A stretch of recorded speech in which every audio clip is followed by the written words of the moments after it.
why secular Japanese can't resist the lure of shrines. In secular Japan, the allure of temples and shrines isn't just about faith, it's about tradition and collecting beautifully designed stamps known as Goshuin. Momo Nomura, who's made a hobby out of this tradition, mentions, quote, it's a mindfulness kind of thing, highlighting her non-religious perspective.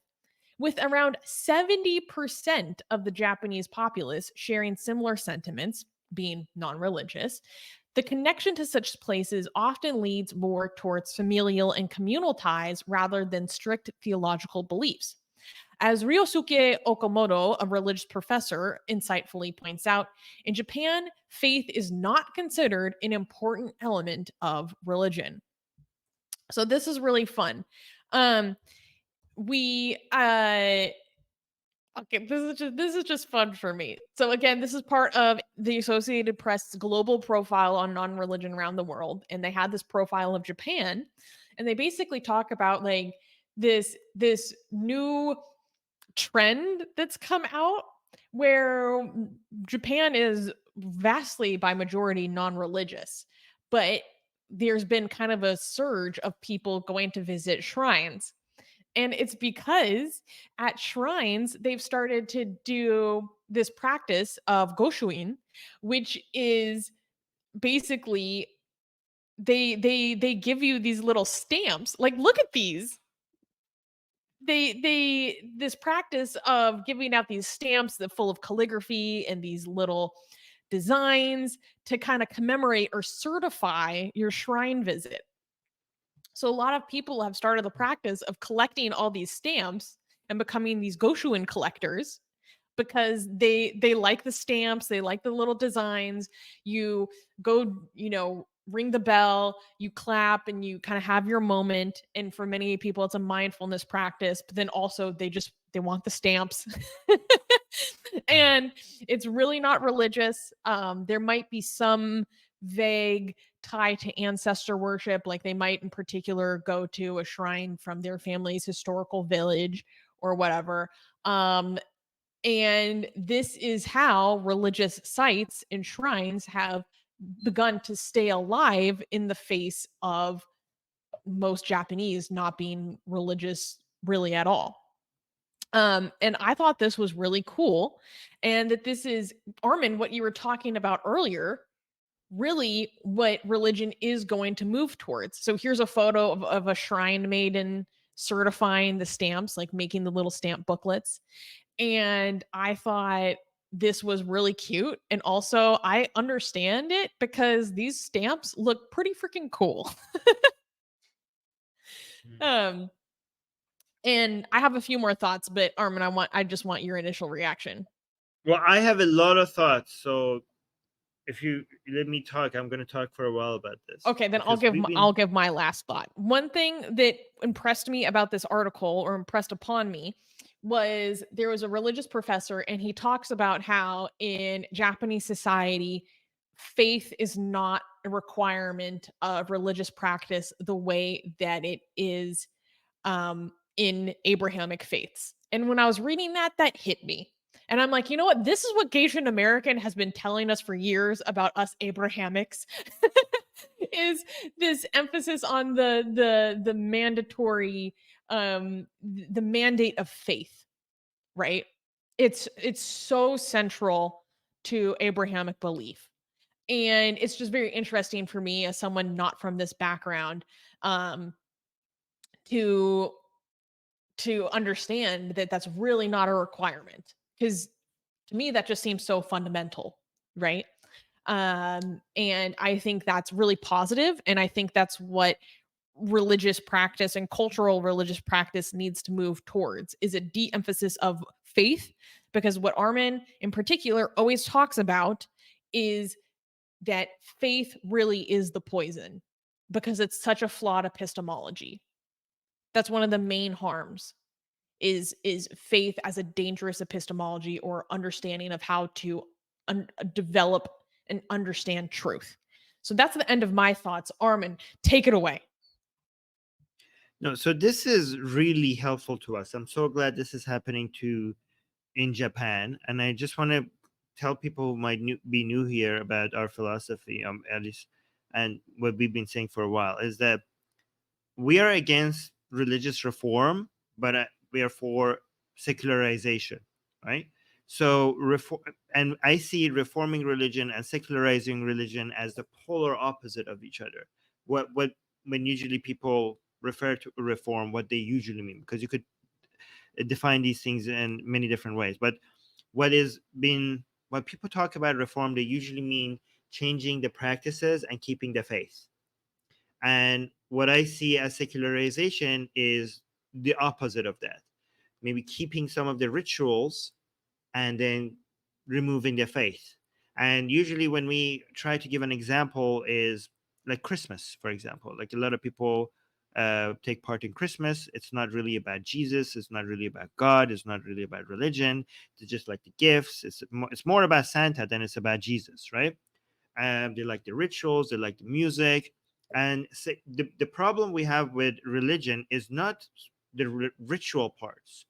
It's mostly the faith part. Like I usually give people example of Harry Potter. Like we could enjoy Harry Potter without it being harmful, because we understand that these are stories, and we could take part in rituals, like wear a robe, have wands, have fun with it.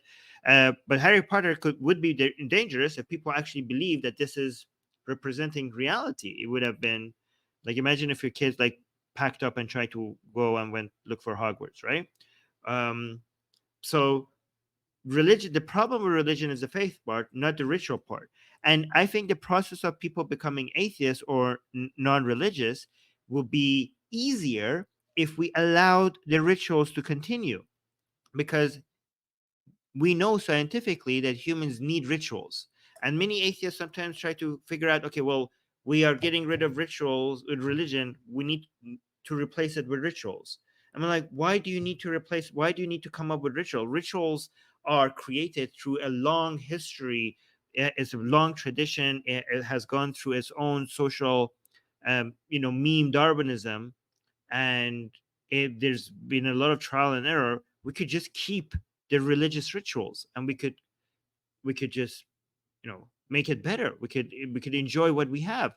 And it has two positive effects. First of all, it makes religious people process of becoming atheist or non-religious easier, because they don't have to give up all the childhood memories they have, all the rituals they have, so the process becomes easier, all the community they have. And also they're fun. Like, we know for a lot of people, these are the rituals that survive throughout history. So why do we need to create rituals? We could just be atheists and enjoy the very same religious rituals, just like we do with Christmas. And the reason why I'm happy this is happening in Japan is because now we have more examples, right? We have more examples because we keep having to use Christmas as an example. But now in Japan, like, we could use this as a model, as a role model for other places doing the same thing. By the way, another example that we give is uh, Jewish culture. Like in Israel, for example, a lot of atheists take part in religious rituals because it's just part of their culture. I mean, there are even rabbis that I think Richard Dawkins was interviewed, a rabbi that's like, it's like they don't believe in God. A rabbi doesn't believe in God. They ask rabbis, like, do you think? I'm not saying most rabbis are like this, but we have this thing that many rabbis, you ask them, well, do you believe in the story of Moses and stuff? They're like, of course not. These are just stories. These are just myths. Um, and like, okay, this is a rabbi saying this. So you can see that we in Jewish culture we have now a major rising group of atheists that are still seeing this as part of their history, part of culture, part of their tradition, and even without believing in it, they're taking part in it. So I think, given that Christians, maybe one day we could do that with many traditions in Islam. We're seeing that happening in Western Muslims in Western countries. We're seeing like that happening with Ramadan. And by the way, I'm going to use a dirty word here. Okay, I think the way to do this is commercializing it. I know people see commercialization as something dirty, You but commercializing, capitalistic, yeah. consumeristic swine. But this is what's happening. I mean, look at this.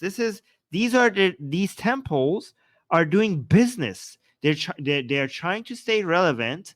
They're trying to these are customers. Okay, so of course you have to commercialize it. Commercialization is a good thing. Commercializing things brings peace, more peace. What does commercialization mean? It means more trade. Trade brings more peace.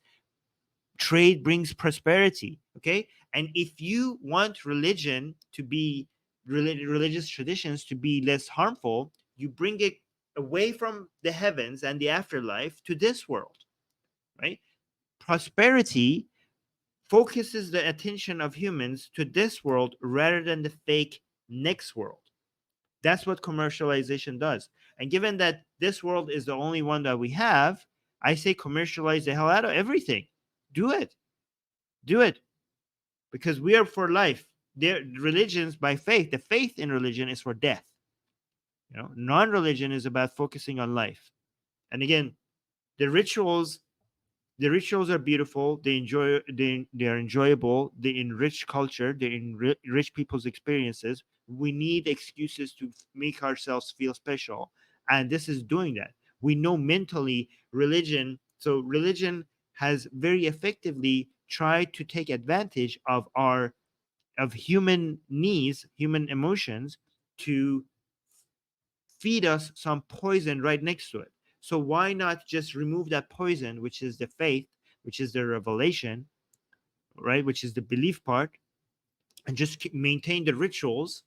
Just remove the poison out of it, right? So if you consider religion to be a poison pill with the sugar coating so that you could feed that pill to people, the poison in the middle is the faith.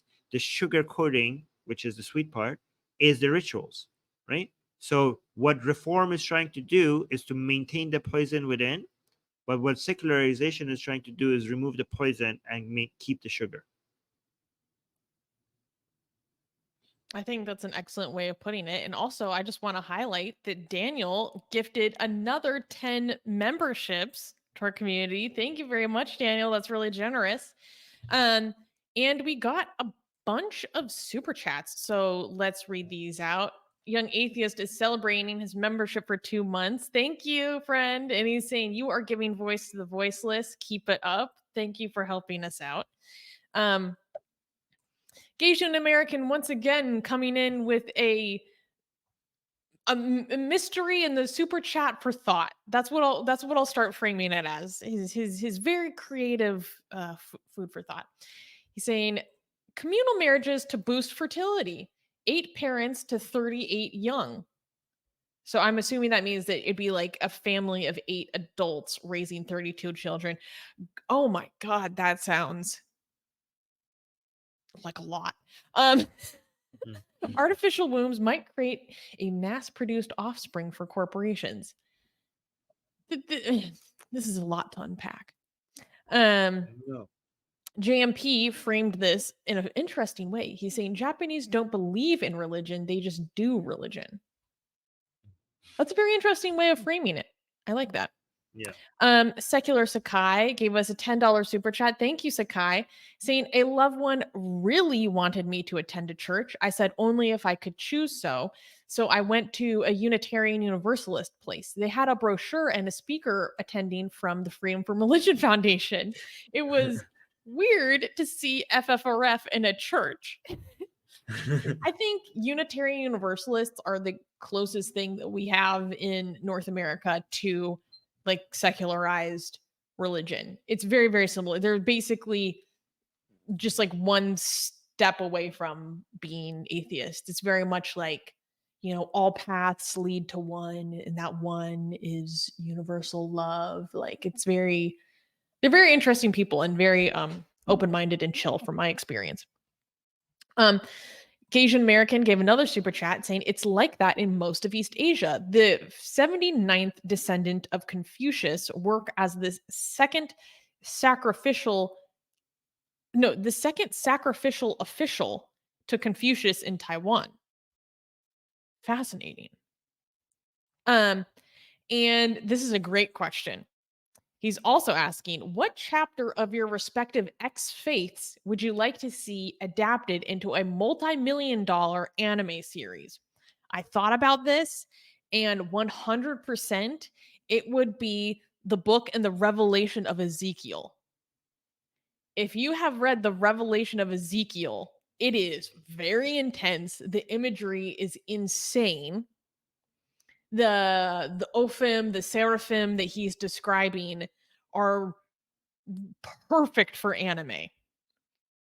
The descriptions of the angels, the descriptions of the throne of God are perfect for anime. Um, so I think the book of Ezekiel 100%. Armin, what do Hmm. you think would be some good anime? Oh my god. I mean, I'm torn between what I would enjoy seeing and what people need to see.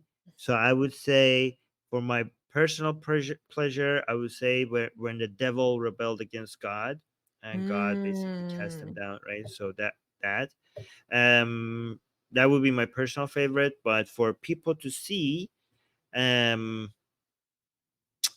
I don't know if I could see this, say this on the live chat, as Muhammad's mass execution of the Banu Qurayza tribe, right? Oh Which is, god, but that sounds very depressing. yeah, but Banu Qurayza tribe, for people who don't know, unfortunately, was a Jewish tribe, and Muhammad ordered the execution of 700 of them in one day, right? And also, he sold the women and children to slavery to buy weapons with the money of selling them. So that would, unfortunately. So If I had to I think, given choose a what's part of happening these Islam days, to be an anime, I think it should be either the Battle of Karbala. Yeah, ooh, that'd be interesting. yeah, yeah. I just said that given what's happening these days, I think people should know that this is Islamic. Yeah. Yeah. I saw you highlighted a few other things in the live chat. Do you want to highlight those? Well, Seed is just happy that he's a member. So, like, He's a F member yeah, I'm again. agreeing.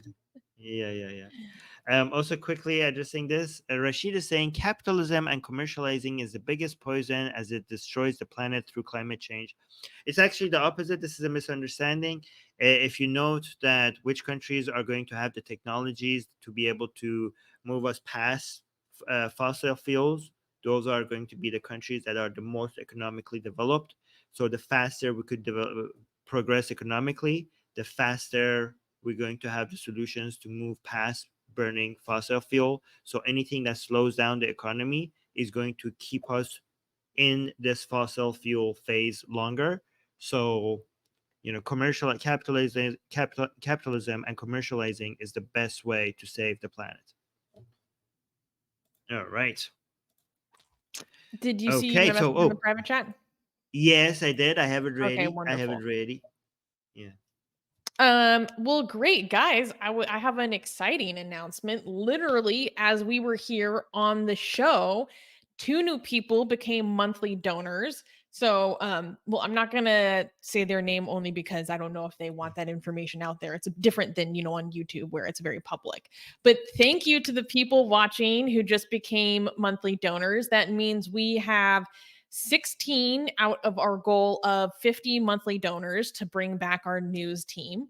Um, and this is really exciting. So, guys, there is someone in the live chat that is very angry about our fundraising efforts, and I'm not going to fully dignify that because a lot of people fail to understand that this is literally the business model of a nonprofit. Um, Yeah. so that's how this entire industry works. Um, that being said, what would like to address what they were saying to a certain extent. Our fundraiser of our emergency fundraising was very successful and we almost doubled our goal, which is an amazing gift to us from our community. And the result of that surplus of donations is basically going into reserves for us. And that's to make sure that we remain more stable over a longer period of time. And not only is that going into our surplus fund, but I need to dedicate a certain amount of that funds to doing other administrative and tax related work and services to keep us in compliance with the government. So this is all very necessary. This is all required for us as a nonprofit. So that's what some of that surplus is going towards. And also, for us to remain stable in the long term, we need to keep that surplus in reserves. And then on top of that, we need to separately raise the funds to bring our news team back. That is simply the smartest way for us to go about navigating this financial situation.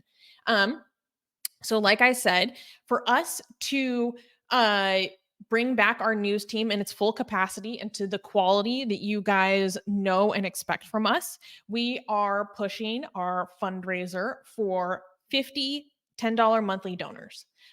We also have included a fun 666 membership tier just because it's fun and I think the novelty, but you don't have to give 666. You don't have to give $10 every month. If you're able to, that's lovely. But if there is simply $1, if it's $2, $3 a month that you can give to us, to give to the show, that you come to every week, that you find value from our work, that you enjoy what we have to say. Maybe you feel like we give a perspective that you can't find anywhere else.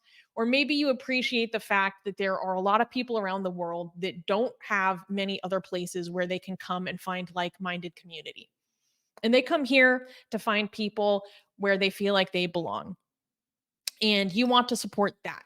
You want to continue to make sure that those people, those young atheists, those kids that can't really go talk to anyone in their community or they're afraid of their family, you like that they come here and that they can have fun with us and feel like they belong. And so that's one of the many things that you're contributing to when you give to us. So thank you, thank you, thank you to everyone that became a monthly donor literally today. And if you have the capacity to become a monthly donor to make sure that our work can continue and that this show can continue in the programming that you love, consider becoming a monthly donor. Link is right in the top of the description, and I will also put it in the live chat.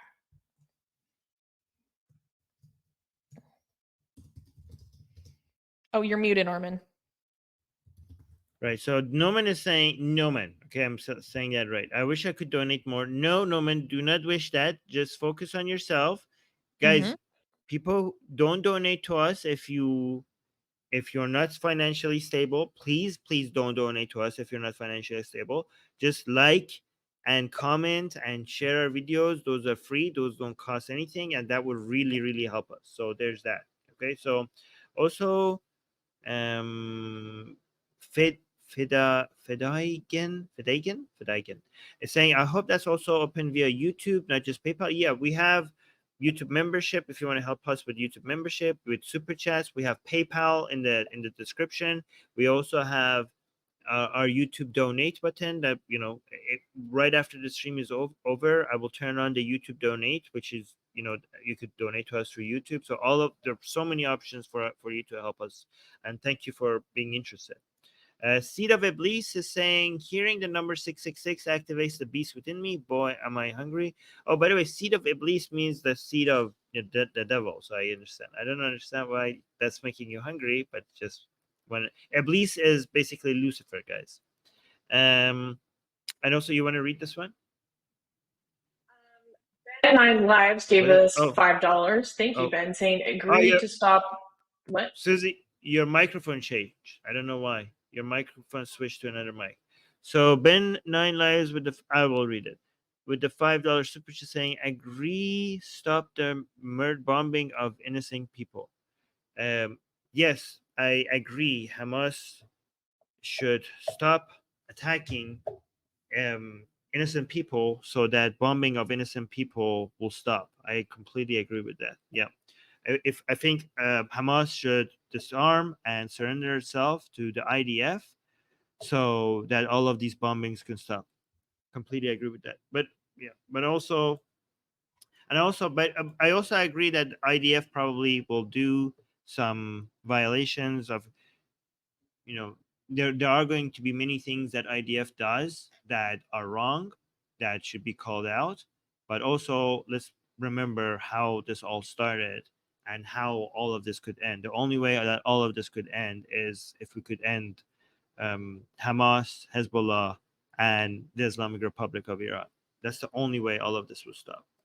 Ben with the $5 super sticker, so thank you so much. I appreciate that as well. By the way, we will talk more about this with me and Elliot. We'll talk more about this on our show. And I have another show on this on this channel, so you could subscribe to see my opinions on this. And Elliot will come and we will have a lot more to talk about that. And also on Secular Jihadists, I have a lot of videos talking about the situation. So I'm going to release that hopefully in the next 1 or 2 days. So make sure you go and subscribe to the Secular Jihadist channel as well. Is your microphone back? Yes. I was hoping that we could make it through the end of the show without it becoming an Israel-Palestine thing, but, what can you do? No, it's okay. No, it's important that we highlight some of the comments that people have. But again, I will get into a lot more detail on all of this with Elliot. Right? It's okay. And guys, even if we have different opinions, let's try to listen to each other. Right? We will all have wrong takes. What matters is that our intentions is to try to make life better for everybody, right? And at first we have to agree upon that. Everything else is disagreements on how we get there. But even if you disagree with the people who have different takes than you, please try to recognize that if their intention is actually genuinely trying to make life better for a highest number of people, you're on the same side. Okay, you're on the same side. All right. Yeah, see, Imran, who has some strong disagreements with you, agrees on that. He's 100%. Yes. Yeah, I might be. Yeah, Imran disagrees with me, but I might be wrong. Imran might be correct, but we have the same goal. Our intention is to make life better for Palestinians and Israelis. That's what we want, and everyone else. All right, guys. Wait, I just found this amusing. We have Israelistine and then also free Pazreal. Yeah, we free need some of that. Pazreal, free Israelistine. Yeah. All right, guys. So I'll talk to you guys about all of this in the next show. Make sure you come there. I'm also going to go release some of these videos about my thoughts on the Secular Jihadist show, and me and Susanna will see you again. Do you know who makes the most amazing, gorgeous, and other adjectives that I can't use here on YouTube, blasphemous art ever? We do! And for some reason, we are giving it away for free. Download them now using the link in the description before we change our mind.